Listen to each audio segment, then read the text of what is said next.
So welcome back to this session of the Hindu newspaper analysis for UPSC Civil Services examination. Today we will discuss mainly four issues. The first issue is related to bird flu outbreak in India. Second issue is related to National Ayush Mission. Third issue is related to State of Forest Report 2023. Fourth issue is related to anti-conversion law in India. So let's discuss all the issues in detail. What is bird flu or H5N1? In this session, we will discuss bird flu outbreak in India. We will also discuss causes and symptoms of bird flu. Why news?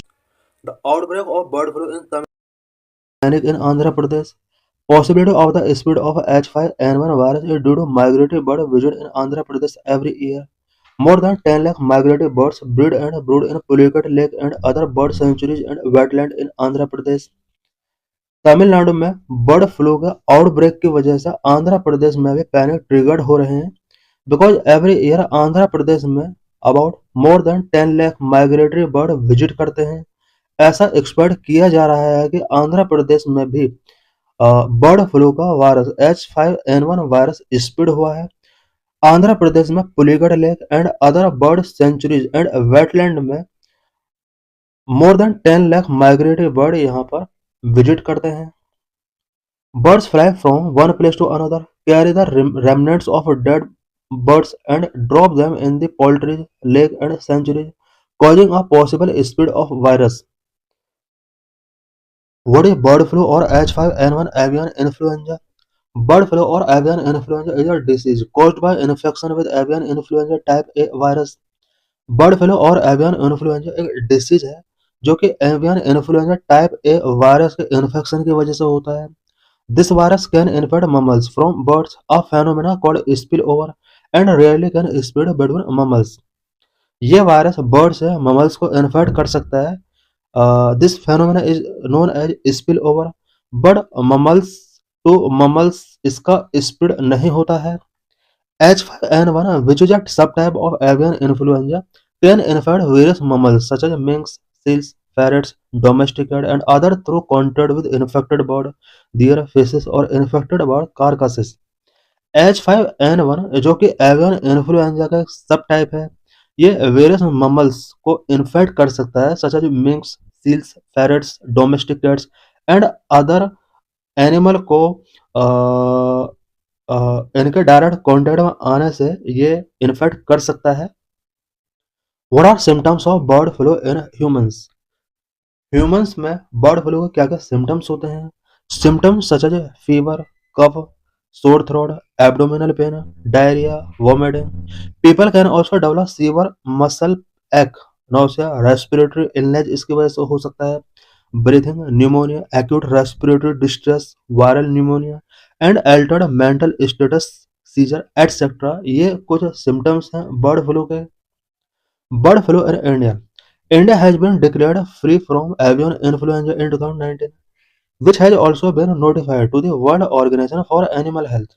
2019 में India ने अपने आप को free from avian influenza H1N1 declare किया है। साथ ही world organisation for animal health को भी इसके रिगार्डिंग नोटिफाई किया है। इट मीन्स किसी भी डिसीज है, कोई भी कंट्री अगर अपने आप को फ्री कर लेता है, world organisation for animal health के पास उसको नोटिफिकेशन सेंड करना होता है। As of February 2026, India is on a high alert following multiple confirmed outbreaks of the highly pathogenic H5N1 avian influenza among wild and domestic birds in several states. Current outbreak and alert: Tamil Nadu. An alert was issued in February 2026 after lab test confirmed H5N1 in 1,000 and 1,500 dead crows found. Tamil Nadu, Chennai में about 1000 to 1500 dead क्रॉच के अंदर H5N1 virus confirm किया गया है, जिसकी वजह से वहां पर हाई अलर्ट डिक्लेयर किया गया है। Bihar outbreak were confirmed in January and February 2026 following mass क्रॉच death in Bhagalpur and Darbhanga. Bihar के भागलपुर एंड दरभंगा में भी मास क्रॉच डेथ हुआ है, जिसमें ये फाइंड आउट किया गया है कि ये बर्ड फ्लू डिसीज हो सकता है। Kerala In late 2025 and January 2026, the state reported 11 outbreaks of farms primarily affecting ducks. Other states significant outbreaks were also reported in Maharashtra, Chhattisgarh, and Jharkhand during 2025.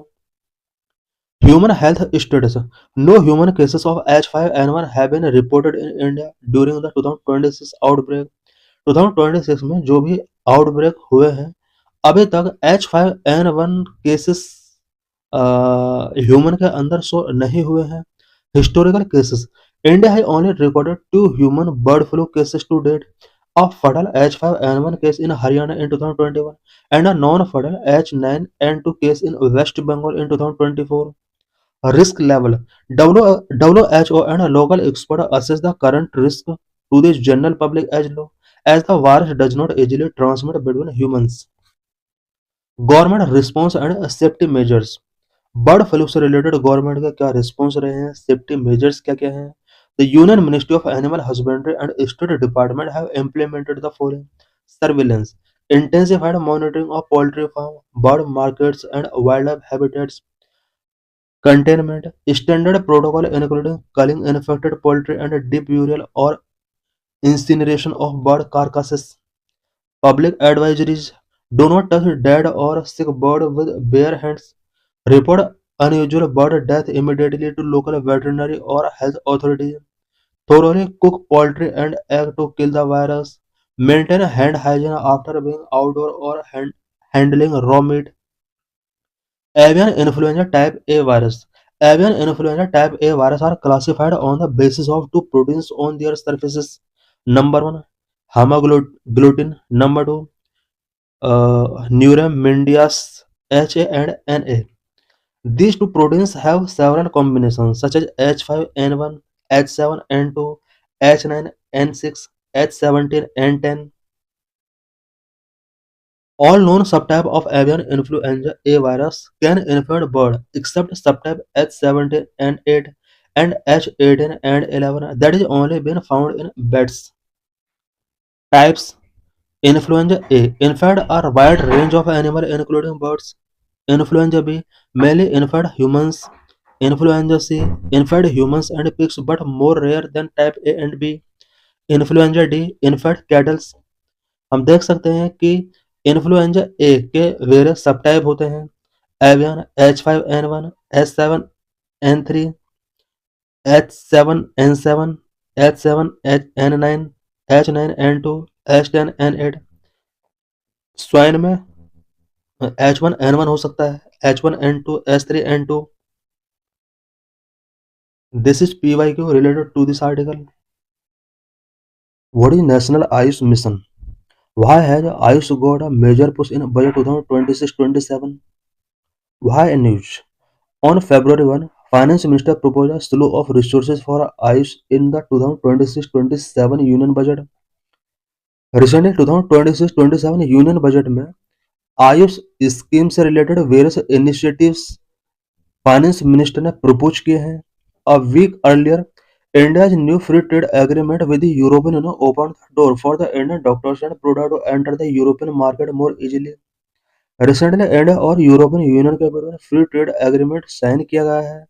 इस agreement का एक इंडियन मेडिकल सेक्टर के लिए बहुत ही importance है. Indian doctor and Indian product का अब European market में इजीली एक्सेस हो जाएगा. Budgetary highlights financial year 2026-2027. Ayush mission से रिलेटेड बजट जो सेट किया गया है उससे रिलेटेड कोई इंपॉर्टेंट पॉइंट्स हम यहाँ पर डिस्कस करेंगे. The ministry of Ayush received a total allocation of rupees 4,408 crore, a 20% increase from the previous year. Ministry of Ayush के लिए 4,408 करोड़ रुपीज का बजट एलोकेट किया गया है जो कि प्रीवियस ईयर के कंपेयर में 20% इंक्रीज है. Key initiatives and detail. National AYUSH mission budget hiked by 66% to rupees 1,300 crore.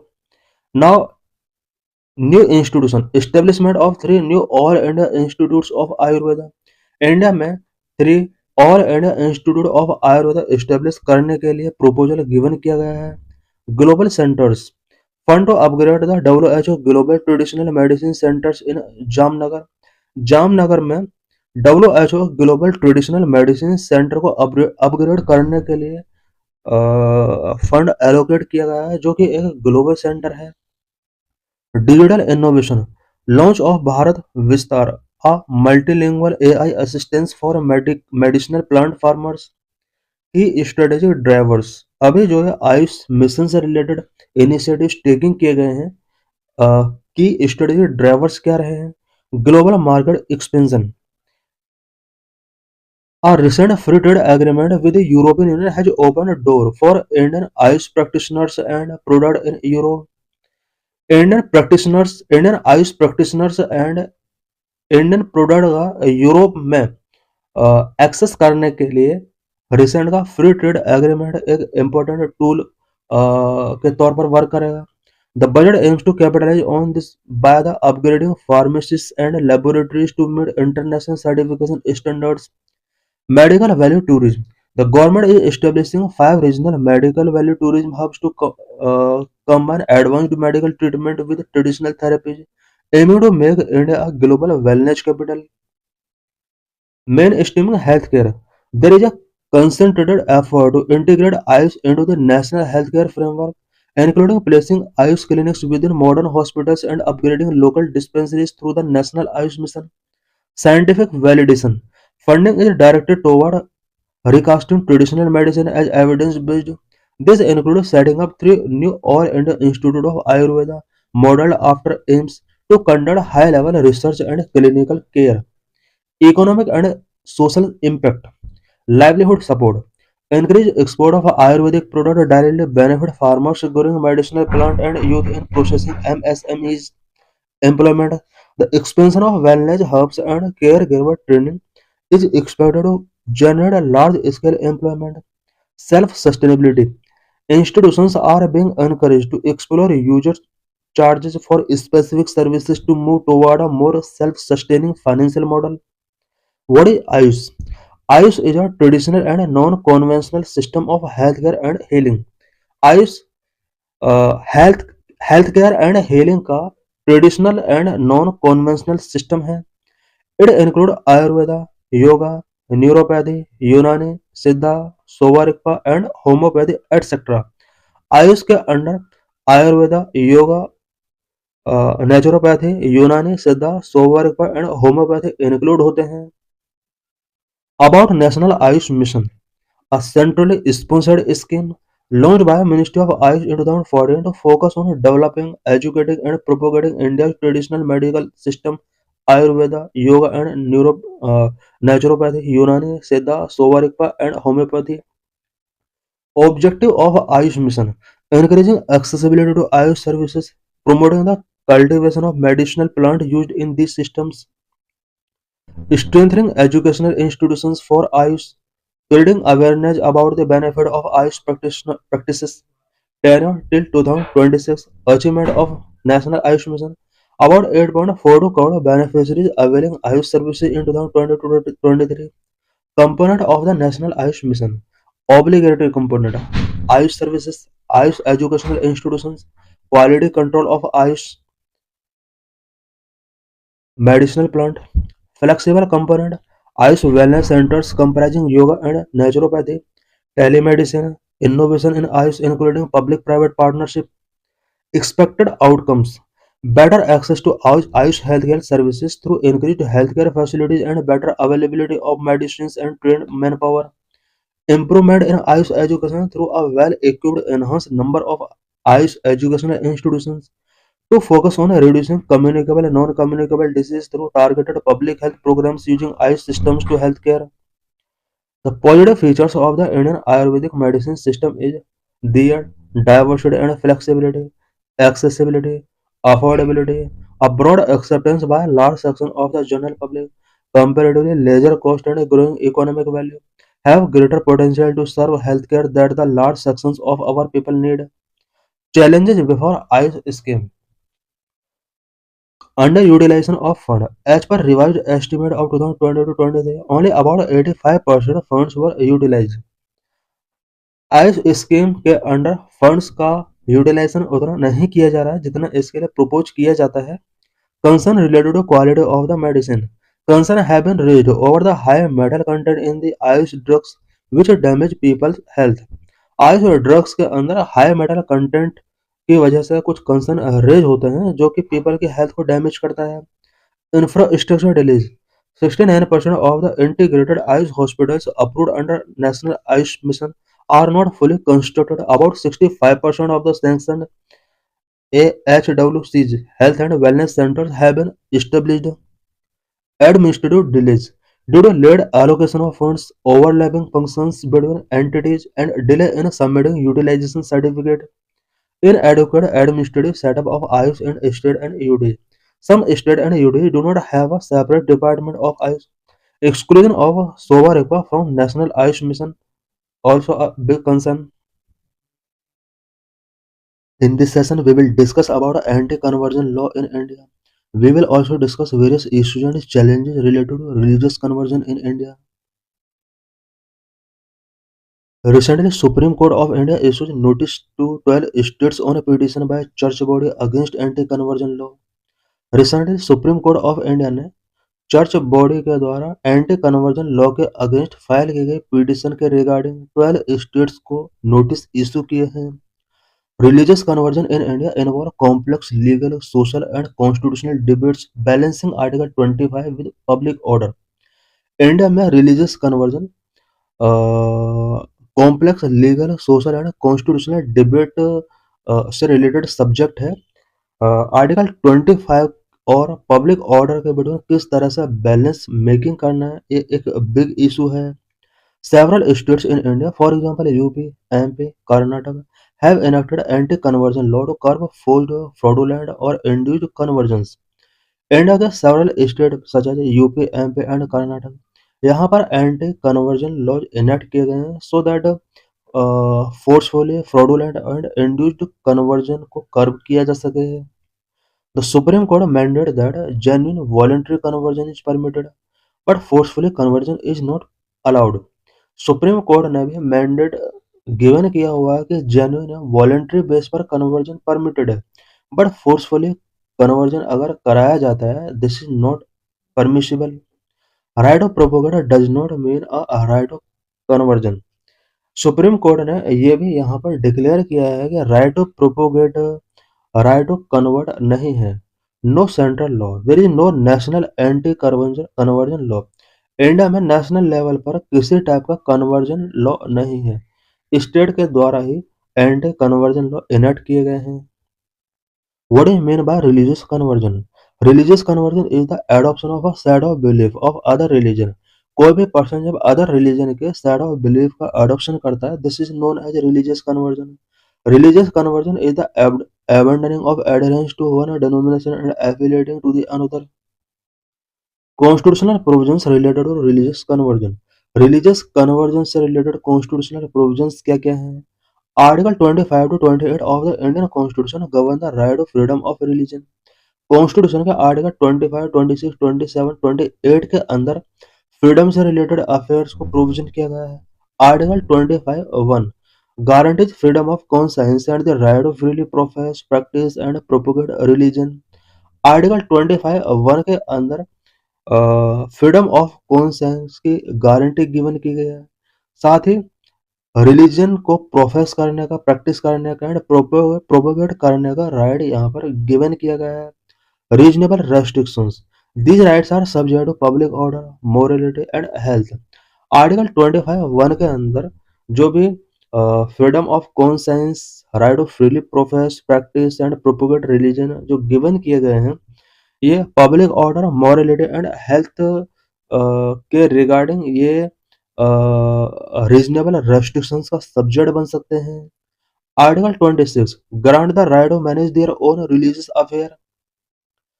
Article 26 citizens को ओन रिलीजियस अफेयर्स को मैनेज करने की राइट देता है। Article 27 prohibit compulsory religious tax, religious tax से ये प्रोहिबिट करता है। Article 28 prohibit religious instruction in wholly state funded institutions, state या स्टेट एडेड जितने भी इंस्टीट्यूशंस हैं, आर्टिकल 28 उन इंस्टीट्यूशंस में रिलीजियस इंस्ट्रक्शंस के रिगार्डिंग कुछ प्रोविजन करता है। Wholly state funded institutions no religious instructions can be provided. कोई भी ऐसा इंस्टीट्यूशन जो कि होली स्टेट फंडेड है, वहां पर रिलीजियस इंस्ट्रक्शन प्रोवाइड नहीं किए जा सकते। State aided recognised institutions religious institutions is religious instructions is permitted but cannot be forced upon by person without their consent or guardian's consent if a minor state aided और recognise institutions में religious instructions given किए जा सकते हैं, permit किए जा सकते हैं, बट फोर्सफुली नहीं गिवन किए जा सकते। उसके लिए पेरेंट का कॉन्सेंट टेकिंग करना होगा। And on trust institutions if an institution is administered by the state but was established under a trust requiring religious instruction, such instruction can continue. Core issues and debate related to religious conversion. Religious conversion से related core issues क्या क्या हैं, core debates क्या हैं? Forced versus voluntary conversion. Debate related to whether conversion are driven by conviction or inducement. ये India में एक big debate का सब्जेक्ट रहा है कि कन्वर्जन जो किए जा रहे हैं वो फोर्सफुली कराए जा रहे हैं या इंड्यूसमेंट के थ्रू कराए जा रहे हैं या वॉलंटरी बेस पर या कन्वर्जन हो रहे हैं। ये एक बिग डिबेट का सब्जेक्ट बना हुआ है। लव जिहाद marriage conversion law targeting conversion solely for marriage have been criticized but upheld if they prevent fraudulent practices. Right to privacy requiring state approval for conversion is often questioned under privacy and personal liberty principles. Conversion से related जो भी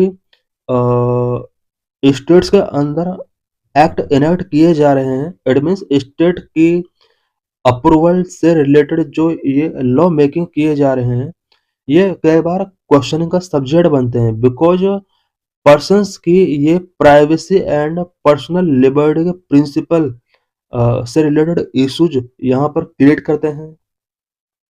conversion and reservation supreme Court ruled that Dalit who convert to Christianity or Islam lost their SC status as they are not considered backward within those faith unlike convert to Buddhism, Sikhism और Hinduism.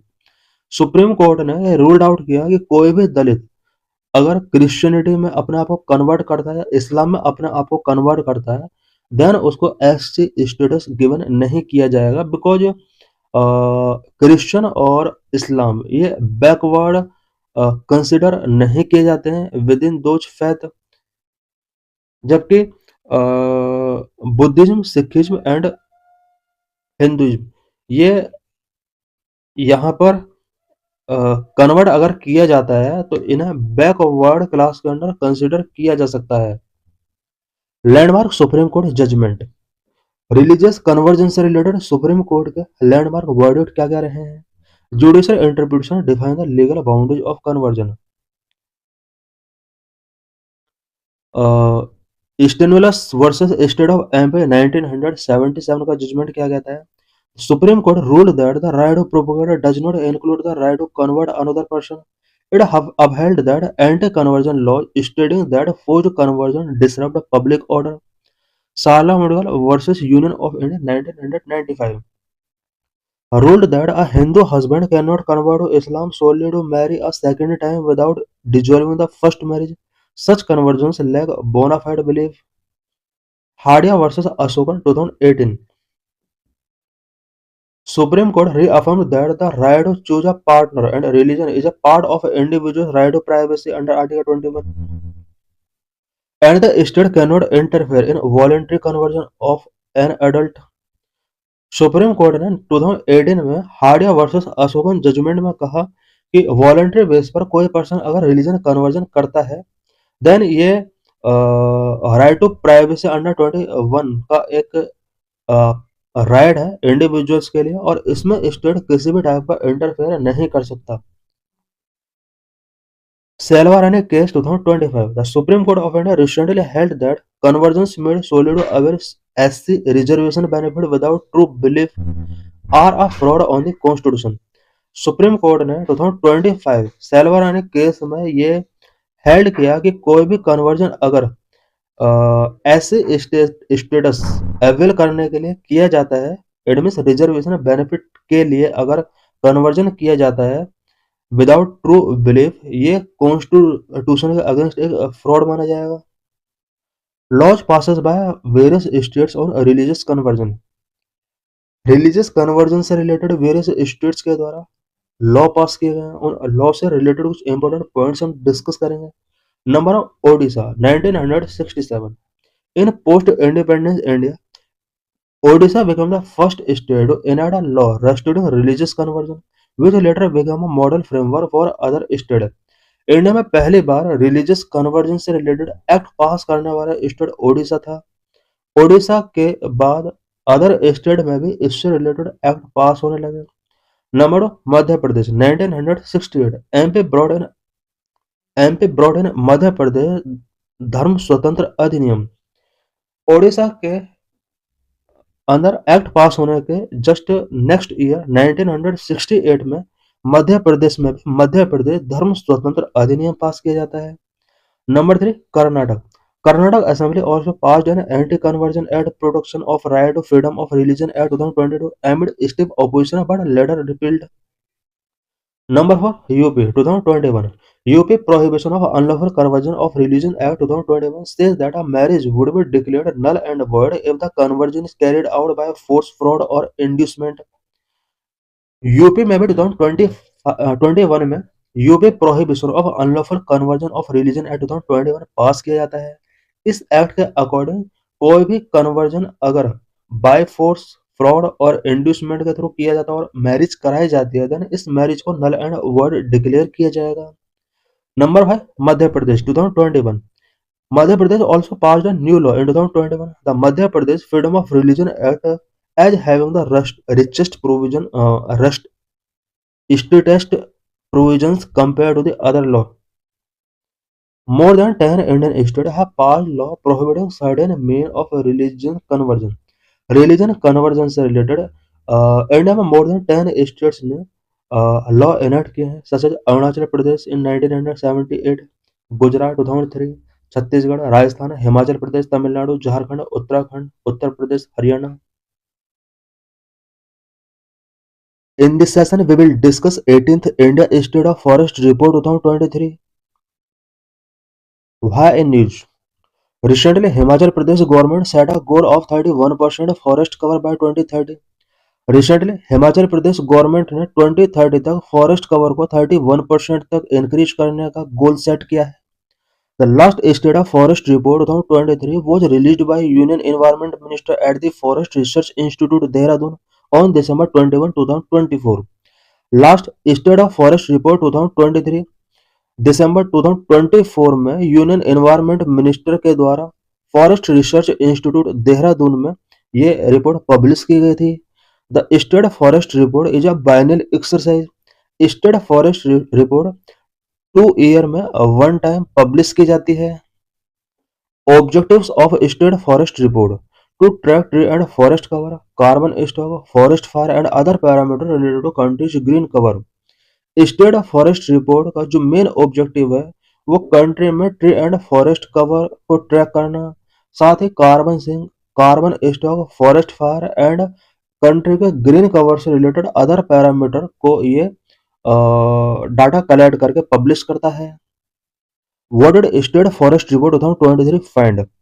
India's area is under forest and tree cover 25.17%, forest cover 21.76%, tree cover 3.41%। India का overall forest and tree cover 25.17% है, जिसके अंदर forest cover 21.76% है, tree cover 3.41% है।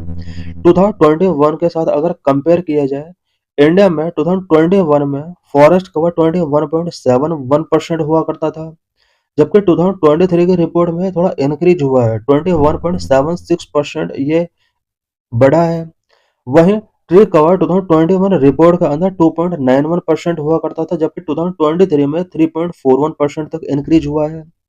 In absolute term the increase in 1445 square kilometre. Absolute term के साथ अगर compare किया जाए तो 2021 के कंपेयर में 2023 में overall forest and tree cover India में 1445 स्क्वायर किलोमीटर इंक्रीज हुआ है। The national forest policy 1988, which govern green cover in India, required 33% of the country's geographical area to be under tree or forest cover. National forest policy 1988 के according country में overall land का 33% area पर forest and tree cover होना चाहिए। States that increase forest and tree cover: Chhattisgarh, UP and Odisha. 2023 की इस report के according कुछ स्टेट में forest and tree cover increase हुआ है, such as Chhattisgarh, UP and Odisha. State where forest and tree cover है dropped: MP, Karnataka, Ladakh and Nagaland. What is green cover? Green cover comprises forest cover and tree cover. Forest cover and tree cover जितना भी है country के अंदर, ये सब green cover making करता है। Forest cover: an area of a hectare और मोर with a tree canopy of more than or equal to 10% irrespective of ownership and legal status. Green tree cover and forest cover की यहाँ पर definition given है। Forest cover कोई भी ऐसा area जो 1 hectare और इससे ज्यादा एरिया को कवर करता है और जिसके अबाउट 10% और मोर एरिया में ट्री कैनोपी है, ओनरशिप एंड लीगल स्टेटस उसका कुछ भी हो सकता है। इस तरह के एरियाज को फॉरेस्ट कवर के अंदर इंक्लूड किया गया है। It means minimum 1 hectare area में एटलीस्ट 10% ट्री कैनोपी होना चाहिए, ये मिनिमम गिवन किया गया है। 1 हेक्टेयर से ज्यादा एरिया भी हो सकता है, 10% से ज्यादा ट्री कैनोपी भी हो सकता है। इस तरह के एरियाज को फॉरेस्ट कवर के अंदर ऐड किया गया है।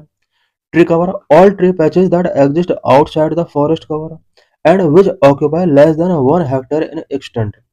ट्री कवर वो एरियाज होते हैं या वो ट्री पैचेज होते हैं जो कि फॉरेस्ट एरिया के आउटसाइड एग्जिस्ट करते हैं एंड इनका जो एरिया होता है वो लेस देन 1 हेक्टेयर इसका एक्सटेंट गिवन किया गया है।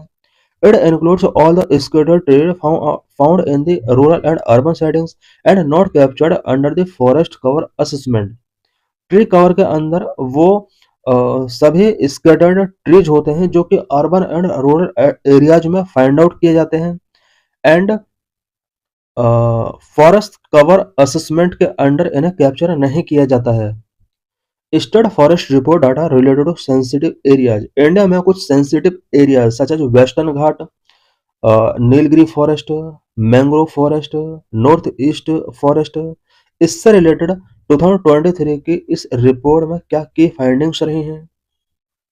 इन 2014 government first notified the western Ghat ecology eco sensitive areas and western coast under the environment protection act 1986 for special protection।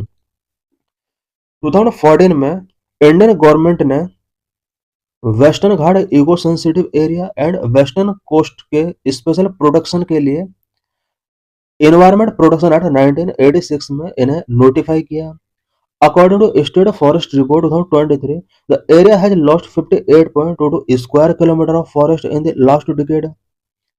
Last decade में वेस्टर्न घाट के अंदर अबाउट 58.22 स्क्वायर किलोमीटर का area decrease हुआ है, while the cover of a very dense forest increased but moderately dense and open forest fell। Western Ghat के अंदर very dense forest का cover increase हुआ है जबकि moderately dense and open forest का एरिया डिक्रीज हुआ है। Very dense forest have a canopy density of at least 70%, moderately dense forest of 40 to 70%, and open forest of 10 to 40%।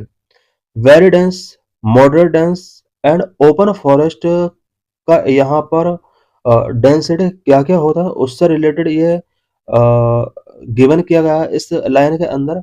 Very dense forest वो होते हैं जहाँ पर 70% और इससे ज़्यादा कैनोपी डेंसिटी होता है। वहीं मॉडरेटली डेंस फॉरेस्ट वो होते हैं जहां पर 40 to 70% एरियाज में कैनोपी होता है। वहीं ओपन फॉरेस्ट वो होते हैं जहां ओनली 10 to 40% एरिया में ही कैनोपी होता है। नीलगिरी फॉरेस्ट से रिलेटेड क्या फाइंडिंग्स रहे हैं? The Nilgiri forest are a part of the western Ghat eco sensitive area and UNESCO biosphere. Nilgiri forest western Ghat eco sensitive area and UNESCO biosphere का ही पार्ट है। Between 2013 and 2023 they lost 123.44 square kilometre of forest cover. Last decade में it means 2013 से 2023 के 10 year के time period के during waste Nilgiri areas का 123.44 square kilometre forest cover decrease हुआ है। The Nilgiri district also reported a fourfold increase in the number of forest fire. Nilgiri areas में forest fire से रिलेटेड इंसिडेंट भी बढ़ रहे हैं, स्पेशली ये फोरफोल्ड हो चुके हैं। Mangrove forest the report has estimated 0.14% of India's total geographical area is under mangrove cover. Mangrove cover decreases about 7.43 square kilometer from 2021 alone. 2023 के स्टेट फॉरेस्ट रिपोर्ट के अकॉर्डिंग इंडिया में 0.15% पर मैंग्रोव फॉरेस्ट है। 2001 के कंपेयर में India में mangrove forest about 7.43 square kilometre decrease हुआ है। आंध्र प्रदेश and Maharashtra increased their state-wise share, but Gujarat, Kutch are reported a significant decrease. Andhra Pradesh और महाराष्ट्र में मैंग्रोव फॉरेस्ट कवर इंक्रीज हुआ है, वहीं गुजरात के कच्छ एरिया में मैंग्रोव फॉरेस्ट सिग्निफिकेंटली डिक्रीज हुए हैं। North east state The Northeast occupies less than 8% of India's total land area, but more than 21% of its tree and forest cover. North east areas India के overall geographical land का 8% occupy करते हैं, जबकि India के overall forest and tree cover का 21% ये cover करते हैं। As per state forest report 2023 tree and forest cover in region shrunk by 327.3 square kilometre. 2023 की इस स्टेट फॉरेस्ट रिपोर्ट के अकॉर्डिंग नॉर्थ ईस्ट रीजन में 327.3 square kilometre forest cover shrunk हुआ है। This decline is due to conversion of forest for agriculture use. North east region में जो decline हुआ है ये फॉरेस्ट का एग्रीकल्चर यूज के लिए कन्वर्जन मेन रीजन है। Significance of more forest cover in carbon sequestration. Forest cover का कार्बन सिक्वेस्ट्रेशन में क्या सिग्निफिकेंस है? Carbon in a mature forest, the carbon is collected in the trees as they grow both above ground and below, in the leaf litter ground or surrounding the trees, in the deadwood, etc. कोई भी area जहां पर mature forest है उस area में carbon trees के द्वारा collect किया जाता है, चाहे ट्रीज अबव ग्राउंड या बिलो ग्राउंड ग्रो हो रहे हैं। ट्रीज के सराउंडिंग जो भी लीफ लिटर होते हैं उनके द्वारा कलेक्ट कर लिया जाता है, साथ ही डेड वुड के द्वारा भी कार्बन को कलेक्ट किया जाता है। Carbon stock carbon held in living and non living biomass in an ecosystem. किसी भी इकोसिस्टम में living and non living biomass में जो भी कार्बन हेल्ड होता है this is known as carbon stock. To understand how much carbon can be sequestered use the term carbon stock. Carbon stock target by India by 2030. In 2022, India committed to increase its carbon stock by 2.5 to 3 billion ton through additional forest and tree cover by 2030. 2022 में India ने 2030 तक target set किया कि 2.5 to 3 billion tonne carbon stock increase किया जाएगा। Current stock of carbon in India about 30.4 billion tonne. Current में India का carbon stock 30.4 billion tonne है। According to State Forest Report 2023, India increased its carbon stock by 81.5 million ton. So thanks for watching this video.